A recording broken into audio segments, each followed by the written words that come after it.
having gone through this course. It's a tough job, no doubt about it, because the standards are really maintained very professionally, and the faculty and the staff take care that we churn out the best of professionals in this institution. India, as you know, is a very vast, diverse country, multilinguistic, multicultural, but there is a unity in diversity that we exhibit. The media sector in which you are today, I think it's a very, very challenging sector. Globally, the times are challenging for all of you.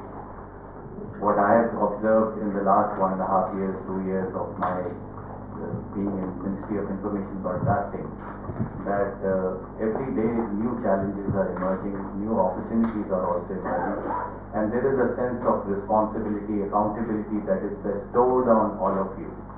Whosoever is practicing the profession of journalism, you have to do it with a sense of responsibility.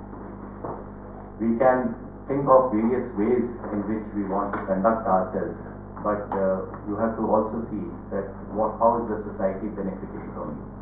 What kind of message are you going to transmit to the youngsters who are going to come up in various fields in future, all over the world, all over the country? So the whole paradigm of information and broadcasting is undergoing a massive change, and it will continue to change because it's a dynamic and an ongoing process. News is not stagnant, it's changing every minute, every second.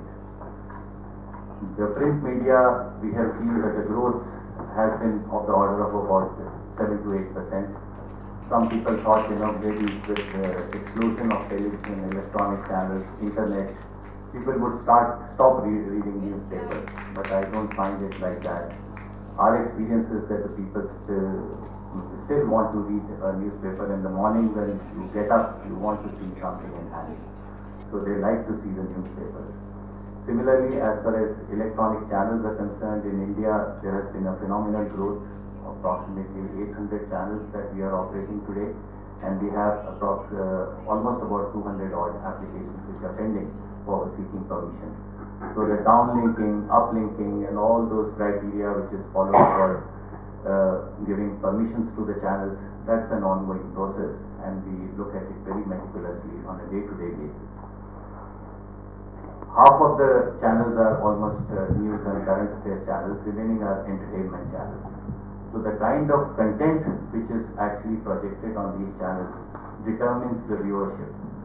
Our basic principle is that viewers and listeners are our main targets.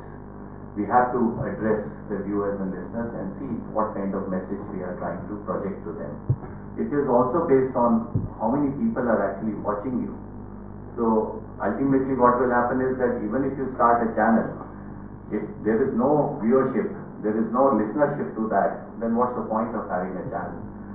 We do foresee that in the days to come, there will be large number of mergers and acquisitions which are bound to happen, because a lot of companies, they are not able to maintain themselves, sustain themselves with the kind of revenue growth which is happening.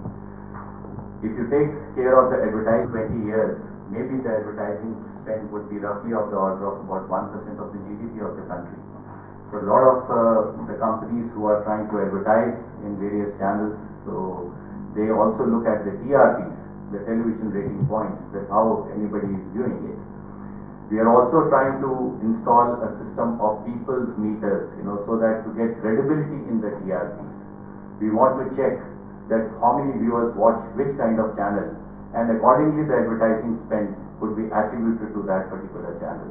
So there is a scientific and objective way of going about doing the business of TV channels. If you come to the sector of films, now that's another very exciting sector. You were so absorbed in IIMC, I couldn't invite you to Goa. There is an International Film Festival of India which is going on in Goa. This is a yearly festival. We have approximately 300 odd countries which are participating in this festival. It has exciting films which are being displayed there. We also have the Indian Panorama, which takes care of the Indian films.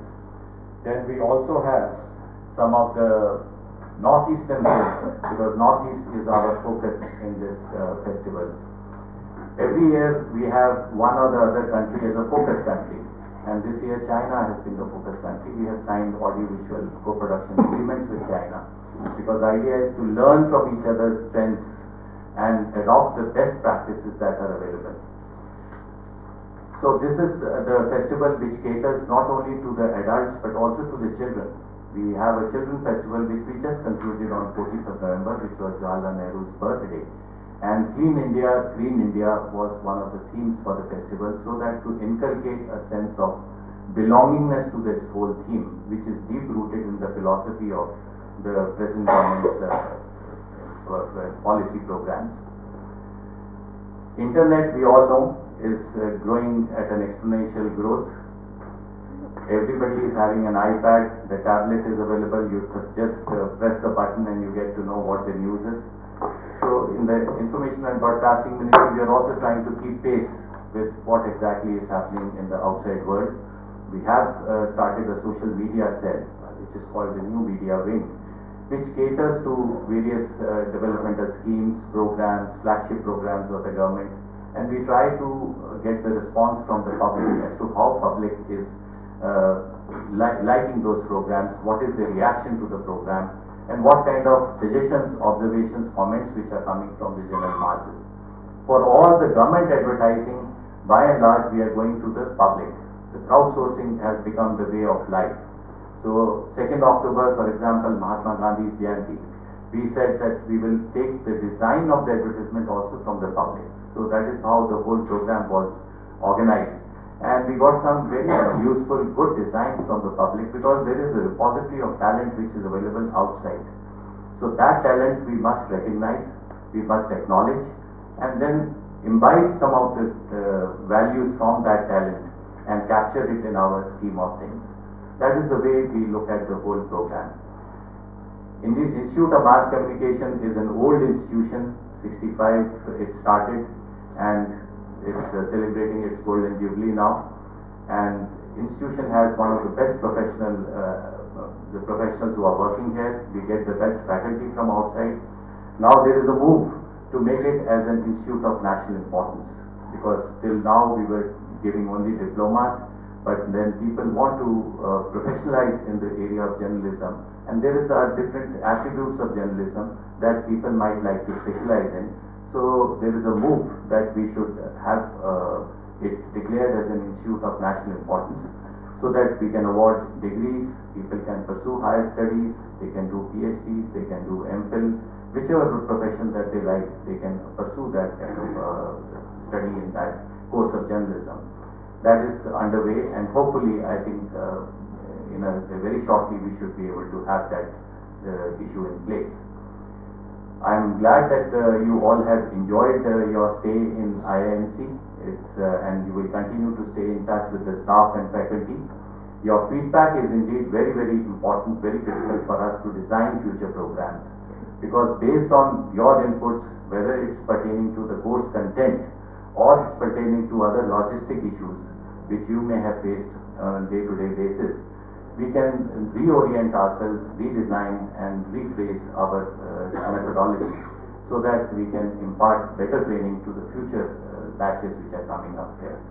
So kindly have a wonderful stay. Please be loyal to your profession and do the best you can. There should be complete freedom in journalism. That's what we have advocated. We don't monitor the channels like this on a day-to-day basis. We are not class teachers or something that we don't need to do that. But we feel the journalists themselves are highly professional in their approach. They are mature and they are equally concerned about the issues concerning the society and the challenges that we face today. So I am sure you will make a great success of this profession. Wish you all the best. Have a very enjoyable stay here and happy flight back. Thank you.